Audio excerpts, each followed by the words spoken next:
Welcome to Tale by Eve. If you love real emotional stories that touch the heart, you can subscribe and leave a like. It truly helps us keep sharing more with you. Feel free to share this video with your friends and loved ones, and turn on notifications if you never want to miss the next story. Thank you for being here. Sit back, relax, and let's dive into today's story. The ballroom lights in downtown Seattle glowed like a soft sunrise on polished floors. Music swelled under the clink of glasses. Laughter floated across tables dressed in white. Everyone looked perfect, or tried to. Rowan stood near the edge of the room, fingers curled around a glass of sparkling water. Her emerald dress fell clean and simple. It was elegant without trying. She tucked a curl back behind her ear and breathed. Beckett Crane stepped beside her, tall and sharp in a navy suit. He wore a smile the way some men wore armor. It hid what was underneath. "Hold your shoulders back," he said without looking at her. "Cameras are everywhere." She straightened a little. "I'm fine." He glanced at her face, then at the room. "Next time, let Juniper send a makeup artist. Shadows under your eyes show in pictures." Rowan looked at him. She waited for a softer sentence to follow. It didn't. The foundation's director waved from the stage. "Please welcome our lead donor tonight, Mr. Beckett Crane." Applause rose. Beckett slipped from her side and crossed the floor with a practiced nod. Rowan clapped too, because that's what you do. She watched him thank the guests and promise more clinics in small towns. He was good at this. He always had been. People loved a confident man with a plan. When he returned, the applause still humming, he stopped too close.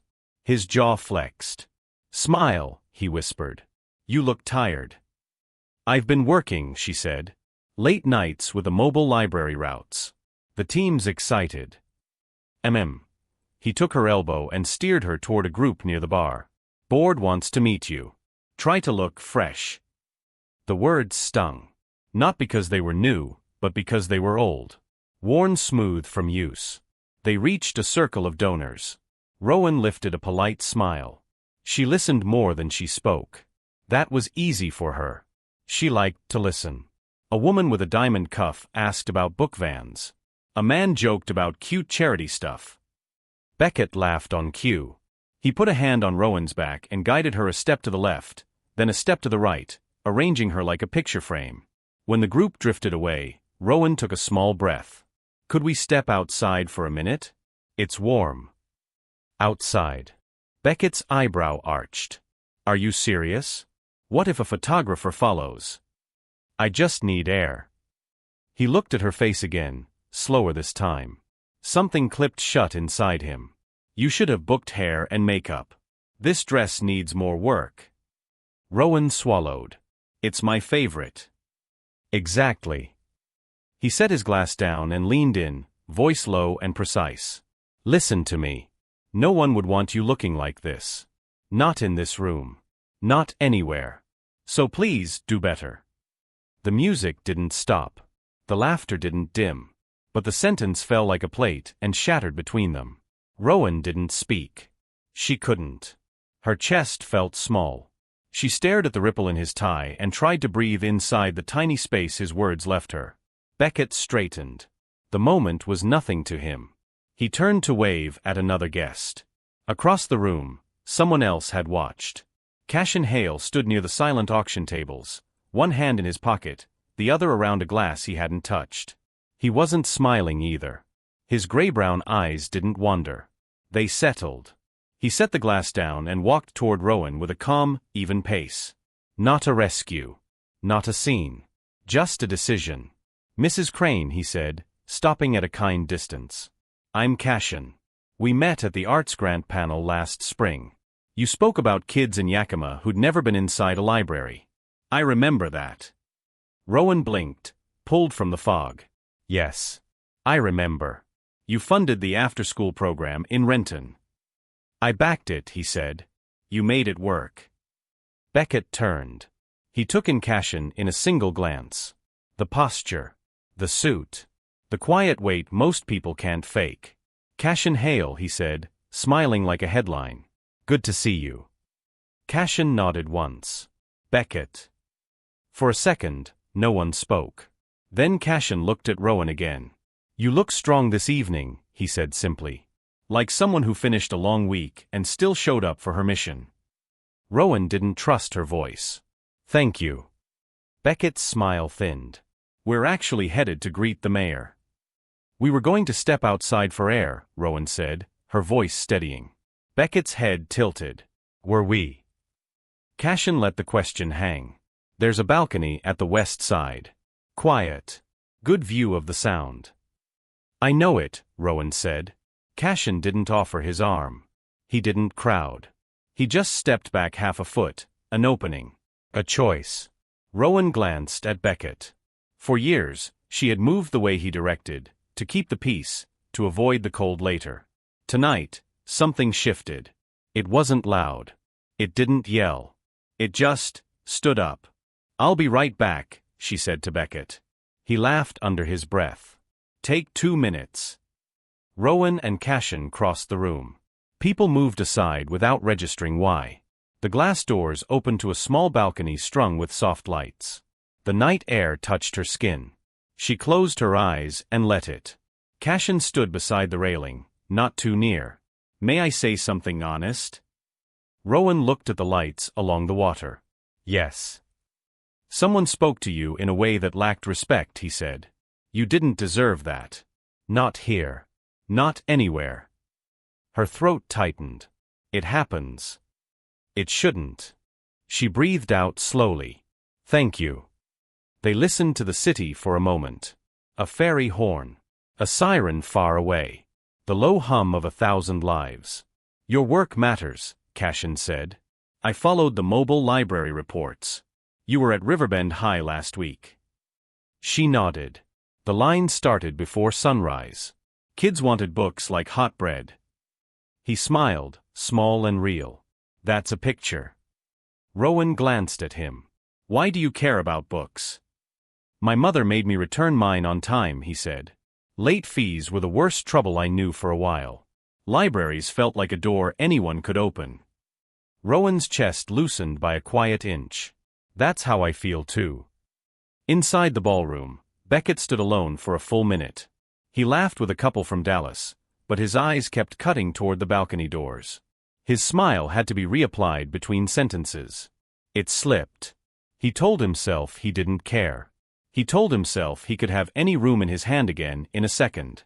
But his jaw kept tightening. 2 minutes passed. Then 5.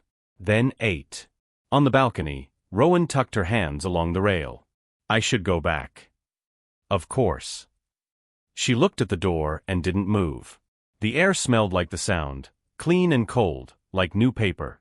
"You were kind," she said. "Most people aren't kind when it doesn't pay them." "Kindness pays me," Cashin said. "Maybe not in money." Rowan studied his face, trying to find the angle. She didn't find one. "You talk like you mean things." "I do." She gave a quiet, tired laugh. "I used to." "Start again," he said. Rowan looked at him. His tone wasn't heavy. It was plain, like instructions on a box. "Start again." The door opened behind them. Beckett stepped into the light like an actor who didn't wait for his cue. "There you are," he said, too bright. "We need you inside, Rowan. Photos. The press wants a picture of us together." Cashin didn't move. He met Beckett's gaze with a respectful nod. "We were talking about libraries." "Wonderful," Beckett said. "Now we're talking about the event we're hosting and the schedule we're on." Rowan felt the old pressure close around her like a jacket that never quite fit. She took a breath and shrugged it off. "1 more minute," she said. Beckett's smile didn't reach his eyes. "Now." Cashin's voice stayed even. "I'll head in. Mrs. Crane, it was good to talk with you." He turned to the door, then paused. "If you ever want to discuss scaling the book vans to Tacoma, call me. I don't need my name on it. I just want it to work." He walked inside. Beckett waited until the door clicked. Then he turned toward Rowan, the mask slipping. "What was that?" "A conversation," she said. "With Cashin Hale," he said, like a problem on a board. "Do you know who he is?" "I know he listens." "He is a competitor," Beckett snapped. He builds things to look generous, so he can buy other things quietly. He's not here for you. Rowan's eyes softened but didn't drop. Maybe he is here for the work. Maybe that's what I'm here for too. Beckett laughed once, short and harsh. You think a man like that wants a woman who looks? Rowan's chin lifted. Finish the sentence. He did. He said it with all the small cuts collected into one line, clean and cruel. No one would want you. She felt the sentence again. It didn't smash this time. It rang, and the ring faded, and she was still standing. Say it enough times, she said quietly, and you might believe it. That won't make it true. Beckett stepped closer. You're my wife. Act like it. Rowan looked straight at him. What does that mean to you? It means you don't embarrass me. You don't wander off. You don't let men circle. I stepped outside for air. And he followed, Beckett said. Don't pretend this is innocent. I saw the way he looked at you. Something steady woke in Rowan's chest. You saw a man treat me with respect. You don't recognize it. A muscle jumped in his cheek. We're going back in, he said. You will smile. We will give them the photo. Then you will schedule the stylist I told you to, and next time you will not. Next time, Rowan said, I will make the choices about my face and my time. The door opened again before Beckett could answer. A staffer leaned out. Mr. Crane? They're auctioning the last item. Your remarks are next. Beckett stared at Rowan 1 second longer than he should have. Then he put the smile back on like a coat and walked inside. Rowan stayed on the balcony for 3 slow breaths. She felt the night press cool against the hot edge of her anger. She counted the lights on the far pier. 1, 2, 3. Then she followed at her own pace. Inside, the room shifted. People turned. The auctioneer called numbers. Beckett stood near the stage again, all charm and polish. Rowan took a place near the back, where the plants made a small green wall. Cashin appeared 2 people to her left. He didn't push closer. He just stood where she could see him, a steady point in the swarm. The auction ended with cheers. Beckett stepped up with a mic and a grin. He thanked everyone for their generosity. He promised impact. He raised his hand at the right beat and delivered the right line. The crowd loved him again. When he finished, the band kicked into a slow song. Couples drifted to the floor. The press clustered near the stage for the money shot, the perfect photo of a perfect pair. Beckett left the mic and came straight for Rowan. He didn't ask. He reached for her hand like he owned it. Rowan didn't move. Her hand stayed at her side. Dance, Beckett said, smiling for the cameras. She looked at him and said nothing. Behind him, Cashin stepped forward 1 pace. He didn't come closer than that. He didn't make it a contest. He simply let his presence be seen, clear interest, clean respect. Something snapped inside Beckett that no one else could hear. It wasn't the cameras or the donors. It was control, slipping. He leaned in so only Rowan could hear. His voice was sugar over glass. You're going to make me look like a fool. You don't need my help for that, Rowan said, still soft. Beckett's eyes flashed. He straightened, turned, and raised his voice just enough for nearby phones to catch it. You know what? He said with the same false brightness as before. I'm not begging you to stand by me. Maybe you should stand with a man staring at you like a project. A murmur stirred. Heads tilted. The band played, but a thin line of silence cut through the center of the room. Cashin didn't look away. He met Rowan's eyes and gave the smallest nod, again offering nothing but a choice. Rowan's heart pounded hard enough to feel. She had spent years moving carefully through small doors. This door was wide. It was terrifying. Beckett smiled bigger for the crowd, then added 1 more slice, clear enough for microphones. Honestly, Rowan, look at you. No one would want you. The words landed. Some guests pretended not to hear. Some did hear and pretended they didn't. Some frowned. 1 woman pressed a hand to her chest. Rowan stepped back a half step. Not away from herself. Away from the lie. She set down her glass on the nearest table with a quiet clink. Then she walked past Beckett, calm, straight, unhurried, and stopped in front of Cashin. Cashin didn't touch her. He didn't need to. Would you like to dance? He asked, voice low enough for only her. Rowan's answer was a breath and a word. Yes. They moved to the floor. The song took them up and held them. A ring opened around them without anyone agreeing to it. Cameras lifted. Eyes widened. Beckett stood rooted in place, his hand still mid-air where he had meant to hold hers.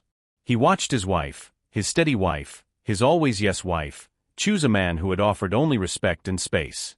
He felt heat crawl through his face. The perfect mask started to crack. Rowan lifted her eyes to Cashin's. She wasn't hiding. She wasn't asking. She wasn't performing.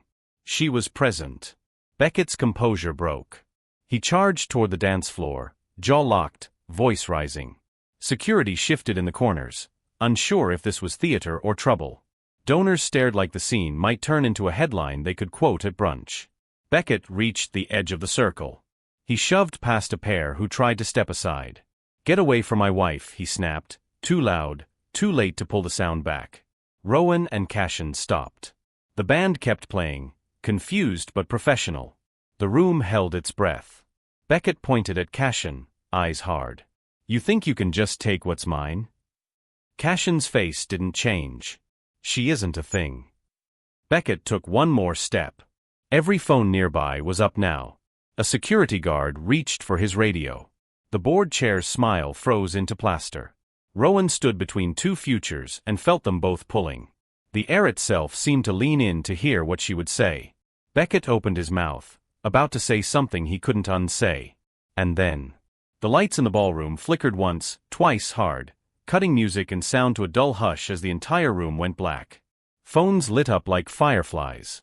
A startled gasp rolled across the floor. Rowan felt Cashin's hand find the small space between them without grabbing, just steadying her in the dark. Beckett's angry silhouette loomed one step away. In the sudden quiet, with 100 cameras glowing and the city's night pressing against the windows, a single voice near the doors shouted, "Somebody call 911." The room went black like a curtain fell. Music cut. The band froze. Phones lit the ballroom like a field of fireflies. Somebody call 911. Rowan couldn't see faces, only shapes. A shoulder brushed hers. Cashin's hand hovered near her arm without grabbing. It said, "I'm here." It didn't say, "You need me." Rowan. Beckett's voice came hard through the dark. Too close. Angry. "I'm okay," she said, steady. A staffer's radio crackled. "Backup lights coming, 3-2. Emergency power blinked on. The room washed in flat yellow. A woman near the doors leaned against a column, fanning herself. A server guided her to a chair. Another voice called out, "She's breathing." Relief rippled. Security stepped between Beckett and the dance floor. Not blocking. Just present. Beckett pulled his smile back on like a mask he found on the floor. "Everyone all right?" he called, loud and cheerful. "Looks like we tripped a breaker. We'll get the band back in a second." People laughed too loud. They wanted the night to be easy again. Rowan took a breath. The hurt inside her hadn't changed. The light only showed it better. Cashin nodded once to her. Then he spoke to a staffer, not important words, just gentle ones that made work feel lighter. "Water for the guest in the gray dress, please. And maybe fresh air by the doors." He didn't look at Beckett. He didn't need to. Beckett saw people watching him, phones aimed, stories half-typed. He stepped toward Rowan with a husband's pose, protective, guiding. "Come on," he said. "We'll take one picture and leave. You need rest." Rowan held her ground. "I'm fine." Cashin shifted his weight, ready to step away and end the triangle. Before he could, a security supervisor reached them. "Mr. Crane, the fire panel flagged a power surge. Buildings sending a tech. We're advising a soft end to the evening." Beckett nodded like it was his idea. Of course.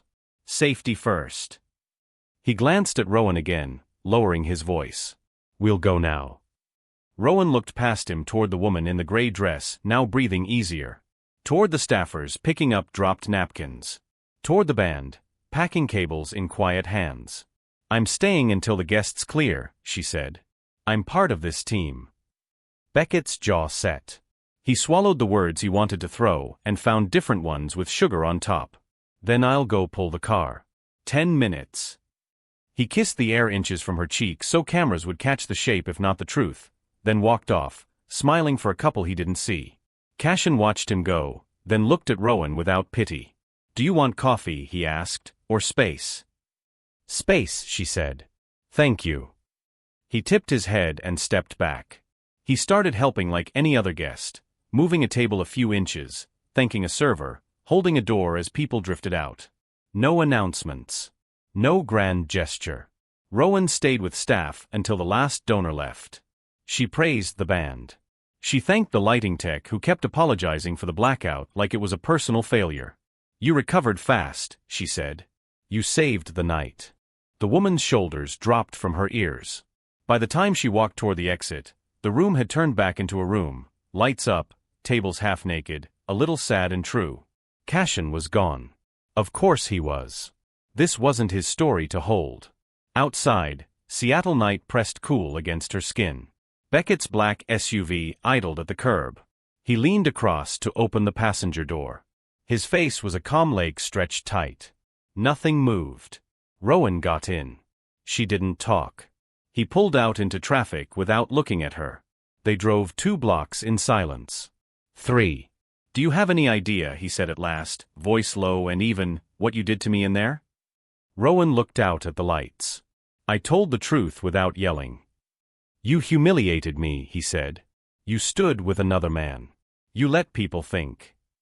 I let them think whatever they saw, she said softly. You did that. He laughed once, no humor in it. You think anyone will want to fund your sweet little book vans after tonight? You think people respect a woman who can't even? She turned her head.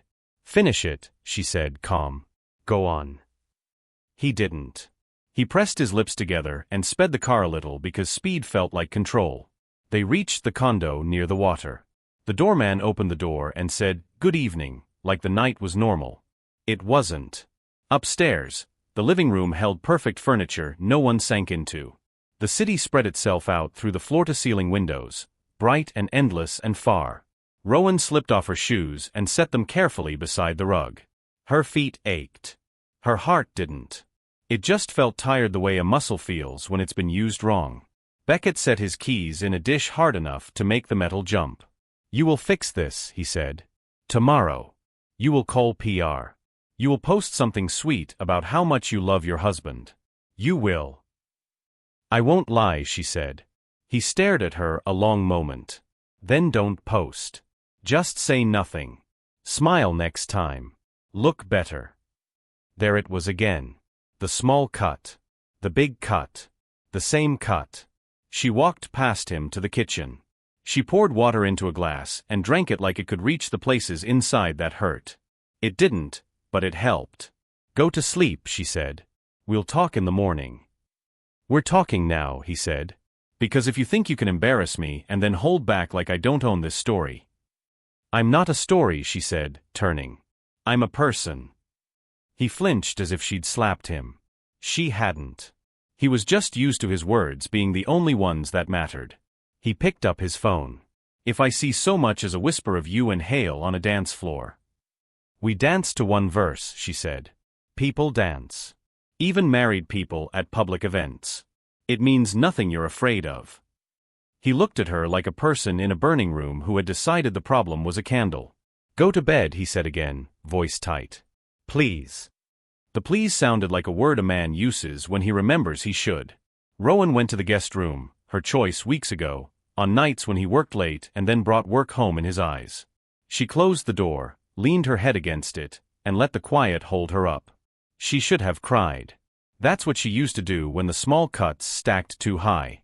Tonight, the tears didn't come. Not because she wasn't hurt. Because she was wide awake. She set her phone face down on the nightstand and lay on top of the covers, dress soft under her knees. The room hummed with the city's distant heartbeat. She watched the dark. 3 months earlier, the light had been different. Spring in Seattle is shy. It peaks around clouds. It doesn't brag. The day Rowan met Beckett the first time, years ago in Columbus, he had been all sun. Bright. Warm. Big. He spoke at a startup summit about grit and vision. She attended to take notes for the library fundraiser where she worked then. He found her afterward easily, eyes that scan a room the way hawks scan fields. You asked the only question that mattered, he said. About what happens to small towns when the money leaves. Rowan had smiled. Books happen. They stay when money goes. He laughed like he loved being surprised. I like you, he said. What's your name? Rowan Vale. He repeated it like he was tasting it. Have dinner with me. She did. Back then, he asked about her mother's mobile library idea like it was a startup too. He listened. He flicked his eyes to her mouth when she said something true. He made promises, not about money first, but about time. He showed up at Riverbend High to watch her sort donated books. He carried boxes. He acted like kindness cost nothing and he had plenty. He didn't comment on her hair, or her dress, or the lines under her eyes when she worked late. He said, "You're fire," and he meant fuel, not damage. They married in a small chapel near a park with a lake shaped like a comma. Her dress was simple. His watch was expensive. He held her hand during the vows like a boy, not a brand. The change didn't happen at once. It almost never does. It started with good advice said too often. Wear the navy. Cameras like the navy. Then, the green reads better on stage. Then, hair up is cleaner. Then, hair up always. He adjusted her schedule for her own good. He corrected her posts because audiences like simple captions. He helped pick her shoes. He rescued her from parties by talking for them both. When he looked at her, he began to see a reflection of his plan rather than a person with her own. The first time he told her she looked tired, she said, "I am." He said, "Fix it." She laughed because it sounded like a joke. He didn't laugh. The first time he said, "No one wants to see you without makeup at a gala," she thought he meant donors. Later, she realized he meant himself too. But there were good days then, of course. Quiet Saturdays at Pike Place, early walks near Green Lake before the joggers took over, late dinners with cheap pasta and good talk. He could be tender in ways that didn't photograph. He put band-aids on her thumbs when cardboard boxes bit. He warmed her car before a winter morning. She kept the memory of those things like smooth stones in a pocket. She rubbed them when the other words cut. She didn't tell friends about the small cuts. Not because she wanted to protect him. Because she didn't want to hear her voice make them real. She kept doing the work. Mobile libraries. Teacher grants. First-gen student book stipends. She knew every school secretary by name. She liked the way their faces softened when she brought donuts no one asked for. One morning in Yakima, a kid with a baggy hoodie held a novel to his chest like it was alive. "You're giving these away for free?" he asked, trying not to sound excited. "Yes," Rowan said. "They're yours." He didn't say thank you. He just ran, and that said enough. That same afternoon, Beckett texted a photo from a boardroom 3 cities away. His caption, "Need you at the dinner tonight. Black dress. Hair up. No green." She made it back to Seattle with 10 minutes to change. She looked at herself in the mirror. She looked fine. Not perfect. Beckett saw tired. The night went like most nights. She laughed where she was supposed to. She smiled where she wasn't sure. The next morning, she wrote a list of schools the vans would hit in May. She added Renton, Tacoma, and a tiny on the map near the edge of nothing. She liked adding the dots no one else found. That was when Cashin's name first crossed her desk, not as a man in a suit but as a quiet line on a grant. Anonymous donor, match up to $50,000 for book vans in Pierce County. She called the foundation manager. "Who is this?" "He asked to stay unnamed," the manager said. But the wire came from a Hale Ventures subaccount. Rowan didn't call him then.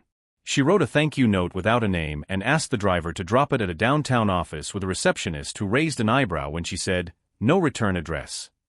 Weeks later, at that arts panel last spring, Cashin watched her explain what a book can do in a town where everything else closes. He didn't stare. He didn't flirt. He asked one question that showed he'd listened. "How will you choose the third stop if the second one is a success?" he asked. "What metric decides who gets the van next?" "Feet that show up," Rowan said. Letters that ask. Teachers who push. He nodded. Good metric. They shook hands. He didn't press a card into her palm. He didn't follow up with a heavy email. He just nodded again and left like respect is something you can give and then walk away from. Through all this, Beckett kept building. Deals. Panels. Profiles. He liked the sound of his voice when it said, impact. He liked photos where his jaw looked sharp. He liked Rowan best when she looked like she belonged in his frame. And then tonight happened. Back at the condo, Rowan slept late for the first time in weeks. She woke to light on the wall and the city whispering through the windows. Her phone buzzed. And buzzed again. And kept buzzing. She turned it over. The screen filled with messages like a slot machine paying out. Juniper, are you okay? Mia, PR call me ASAP. Gideon, ignore it for now. Riley, I'm downstairs if you need air. Ignore what? She opened a link without knowing if she was brave or foolish. A low-res clip from a phone in the ballroom, posted at 12:17 a.m., captioned, Power goes out, drama starts. Beckett's voice came through the static, bright and ugly. Honestly, Rowan, look at you. No one would want you. The sound hit harder on replay. People in comments said what people say when they think they're kind and when they know they're not. One wrote, maybe he meant no one would want to be you because you're too good. Another wrote, he said what he said. Another wrote, respect your wife in public, period. She didn't scroll far. She clicked out. A new text. Unknown number, if this moment spoke to you, share what you think in the comments. I'd love to hear your perspective. Rowan frowned. It wasn't a threat. It wasn't spam. It read like someone dropped a line from another world into hers. She set the phone down and sat on the side of the bed, feet on the floor, hands on her knees. She breathed. If this moment spoke to you, share what you think in the comments. I'd love to hear your perspective. She said the words out loud, slow, like tasting them. She didn't know who sent it. She knew why they did. There is a point where quiet becomes agreement. She wasn't there yet. But she was looking at it. She stood, pulled on a sweatshirt and jeans, tied her hair back with a band from the nightstand. She poured coffee. The smell steadied her. She took a mug to the small balcony off the guest room and watched gulls write their silly names over the water. Her phone buzzed again. Mia, PR drafting a statement. We'll say the audio was manipulated by the blackout. We'll pivot to your library work. Trust me. Rowan typed and erased 3 replies. She wrote a 4th. Rowan, no statement yet. No lie ever. Mia, not a lie. A framing. Rowan, a lie with better shoes. Mia cold. Rowan, I work for you too. I promise I want the best. I know, Rowan said. But the best right now might be saying nothing. I need to think. Think fast, Mia said. He's already called the news director at KSCA. He'll be on at noon. Rowan closed her eyes. Of course he will. She ended the call and set the phone down like it might bite. She went to the sink and washed her mug, hands slow, breath steady. She had work to do that had nothing to do with video clips or statements. In the living room, Beckett stood in a perfect navy suit, not clean, hair sharper than any feeling on his face. He held his phone like a shield. We're meeting PR at 10, he said. You'll be there.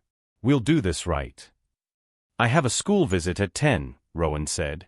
Franklin Elementary. 2nd graders. They checked the tracking app. They've been counting down.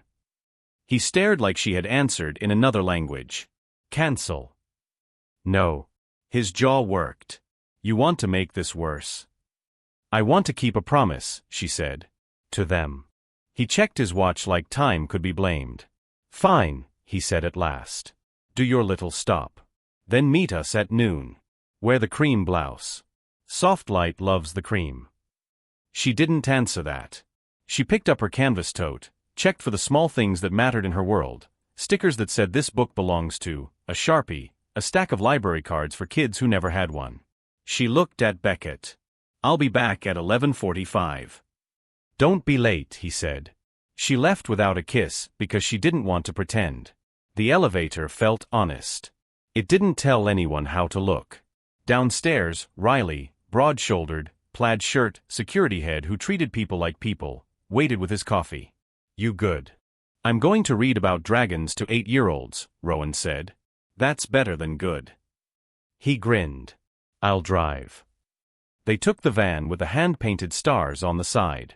At a light, a cyclist pointed at the art and gave a thumbs up. The city felt less like a machine and more like a million small hearts beating.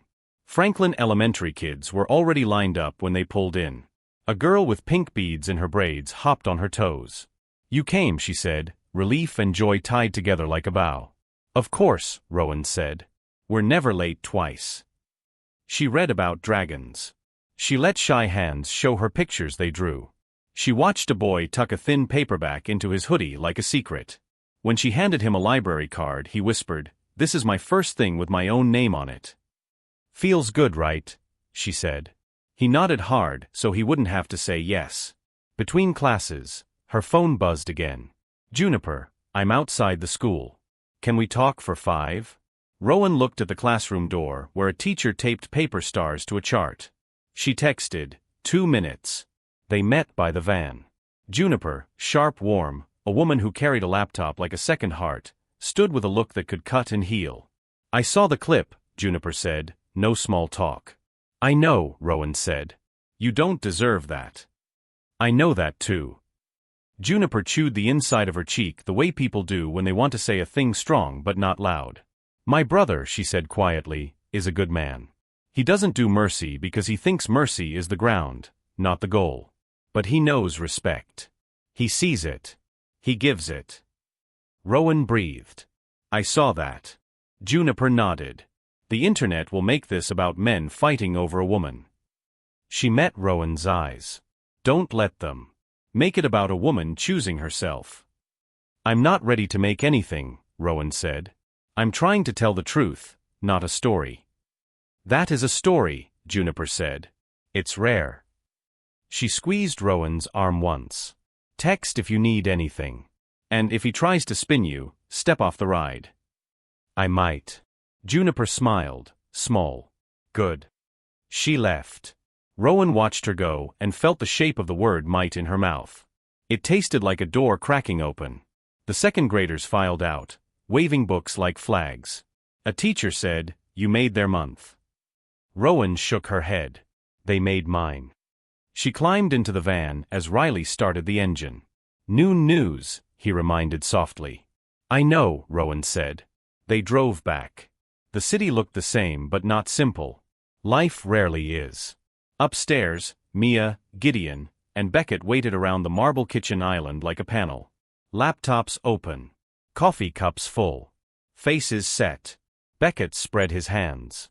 "Okay. Crisis plan." Mia clicked a slide that said, "Talking points." She read like a person reading a fire drill. There was a power surge. Audio glitches. Mr. Crane's words were taken out of context. The couple is focused on their shared mission. Mrs. Crane is grateful for the community's support and asks for privacy. Rowan listened to each sentence sit on the table like a plastic flower. "Pretty. Not alive." "Rowan?" Gideon asked gently. He wore corduroy and glasses and a human smile. "What do you think?" "I think every word is a way to avoid one word," she said. "What word?" Beckett asked, already annoyed. "Sorry," Rowan said. Silence. It didn't feel peaceful. Mia cleared her throat. "We don't admit fault on air. Ever." "I'm not asking to go on air," Rowan said. "I'm asking for the truth in a living room." Beckett's fingers tightened around his mug. "We are not doing this now." "We are," Rowan said. "Because I won't stand next to you in front of cameras if the inside is rotten." He set the mug down. "Rotten." "You told me no one would want me," she said. "In a room with my work on the walls. With our work on the walls." He opened his mouth. Closed it. He looked at Gideon like he wanted a referee, and at Mia like he wanted a broom. No one moved. "We can do this later," Mia tried. The noon hit. Rowan shook her head. "I'm not going." Beckett stared. "You don't have a choice." "I do," she said, and she heard how simple it sounded. I won't help you fix what you broke with spin. I will help you fix it with truth. How, he asked, but what he meant was, why aren't you bending? Start by not talking about my face, she said. Or my hair. Or what makes cameras happy. Start by talking about respect like it's oxygen. Gideon scrubbed a hand over his jaw, thoughtful. Mia tapped her trackpad and looked anywhere but at Beckett. He stepped around the island, close. You will not refuse me on my own floor. Riley's voice came from the entry, firm but low. Delivery. Everyone turned. He stood with a padded envelope and a look that said he would leave if they wanted him to. Beckett waved him away. Drop it. Riley set the envelope on the console and left. The door side shut. Mia checked the time. We have 7 minutes to decide. Beckett turned back to Rowan. Are you with me or not? She held his eyes. I'm with the truth. He reached for his phone like a drowning man reaching for a rock. Fine. I'll do it alone. I'll fix it like I fix everything. Rowan didn't stop him. She couldn't fix one thing with another thing. She could only stop letting broken things set the rules. The elevator dinged. He grabbed his jacket. This is your last chance. She didn't answer. He left. Silence again. Real this time. No hum under it. Mia exhaled. Okay, she said softly. Then our plan is not to plan for once. Gideon gave Rowan a small, steady nod. Proud of you, he said, like an uncle might. Rowan walked to the console and picked up the padded envelope because it sat there, and some part of her had learned that the quiet things often matter more than the loud. No return address. Only her name in neat black ink, Rowan Vale Crane. She opened it with a butter knife. Inside lay a single USB drive and a folded note. She unfolded the note. 4 words, block letters, no signature. He said it before. Her skin went cold under the warm lights. She looked at the drive like it might be a snake or a truth or both. Gideon stepped closer. Careful, he said gently. We don't know what that is. I know what it might be, Rowan said. She crossed to the small desk by the window and plugged the drive into the laptop that held library routes and donor thank you drafts and nothing a thief would want. A folder popped up. 1 file. She clicked. Video. Her kitchen. Last winter. Snow at the window. Her in a gray sweater, hair down, making soup. Beckett in a black hoodie, scrolling his phone. The audio was clean, too clean to be a phone prop trick. She heard her own voice. I'm late to Riverbend. Can you drop the supplies at the van? He didn't look up. Your hair is a mess. It's a beanie day, she said, light. Put it up, he said. You look like you don't try. I try at the right things, she said, still light, because back then she wanted light to win. He smirked. No one would want you if you weren't my wife. Rowan watched herself stop stirring, the spoon held midair like a clock hand.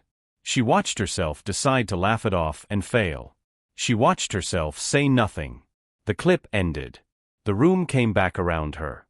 Gideon swore under his breath. Mia covered her mouth. Who recorded that? She whispered. Rowan stared at the screen. The condo has cameras in common areas, she said.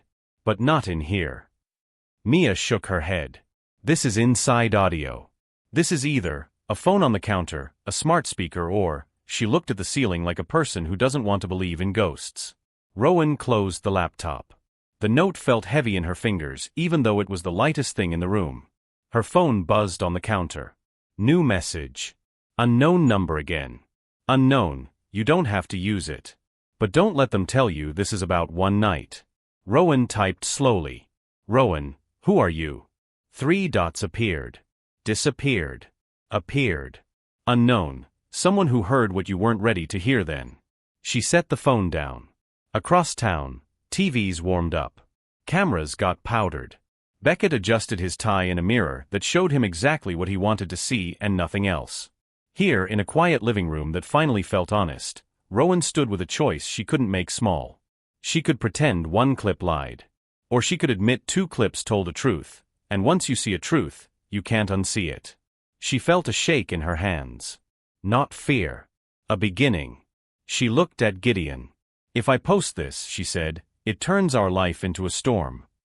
If you don't, he said, kindly and clean, you stay in one. Rowan nodded.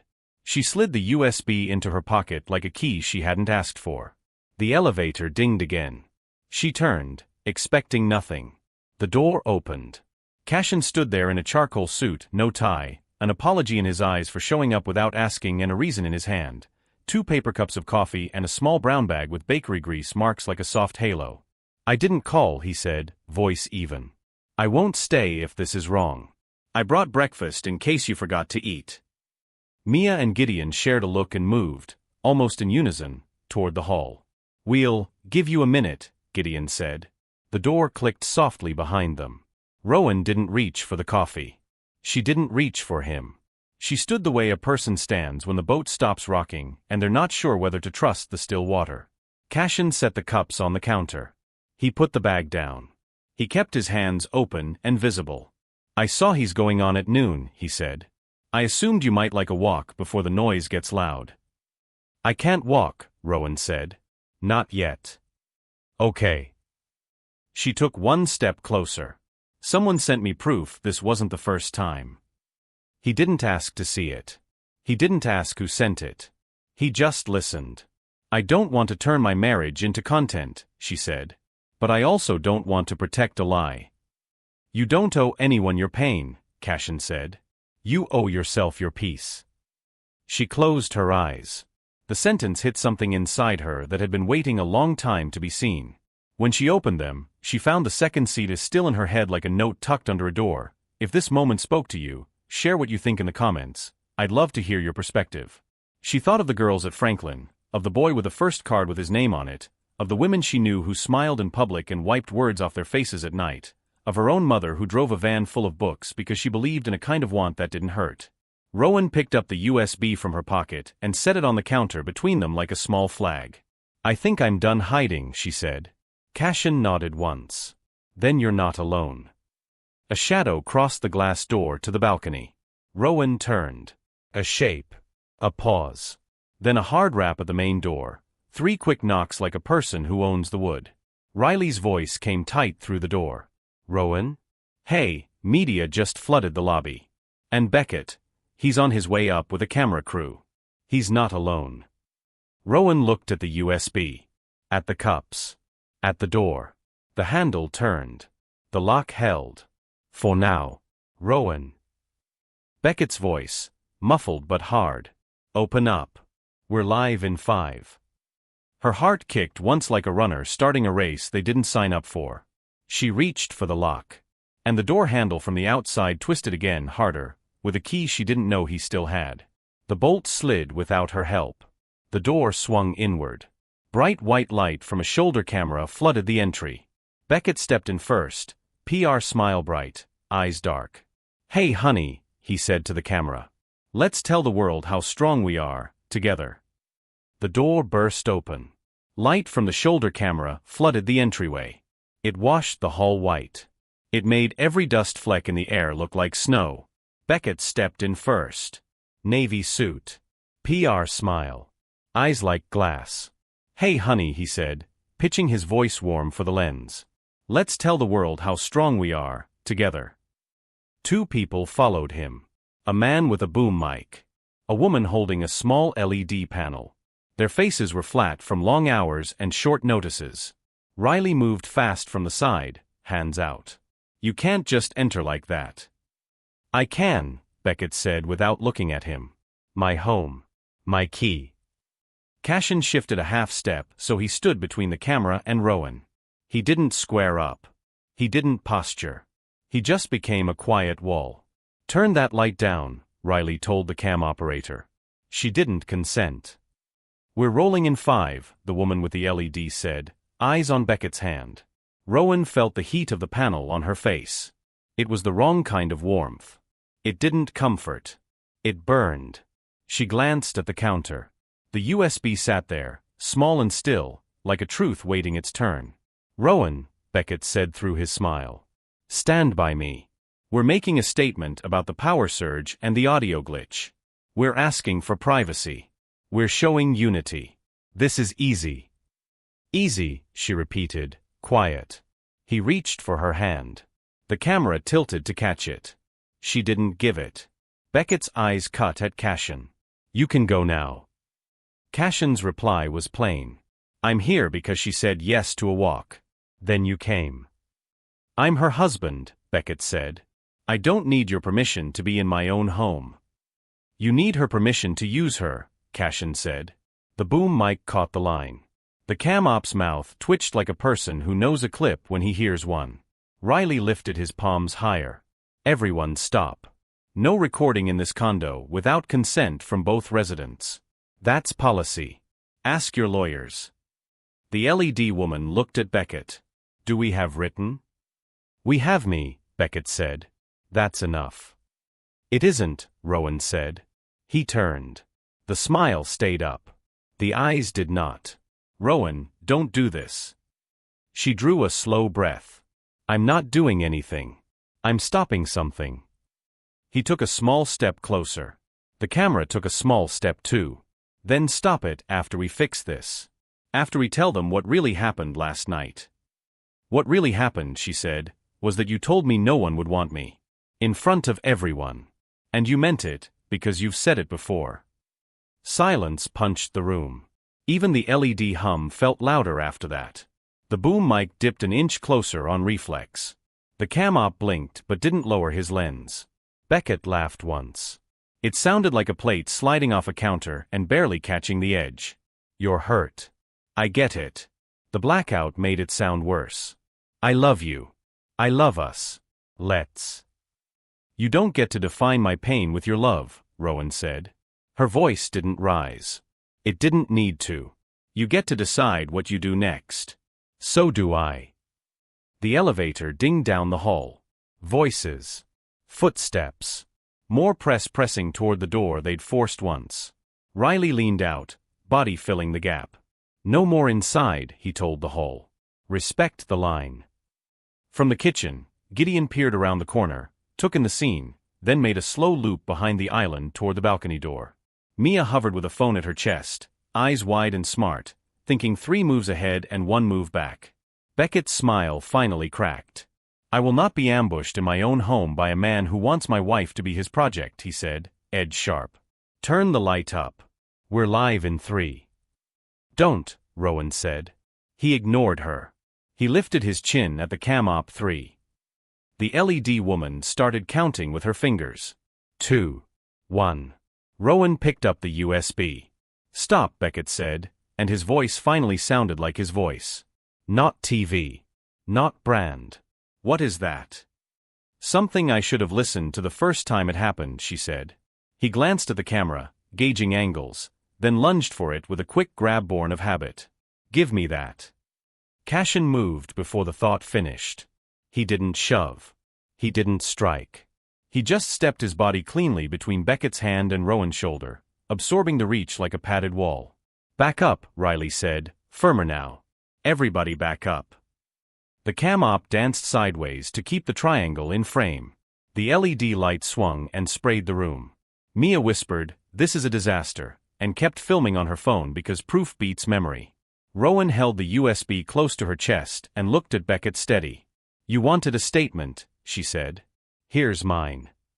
She turned to the camera that wasn't his and spoke as if the lens were a person who had been hurt before and might understand.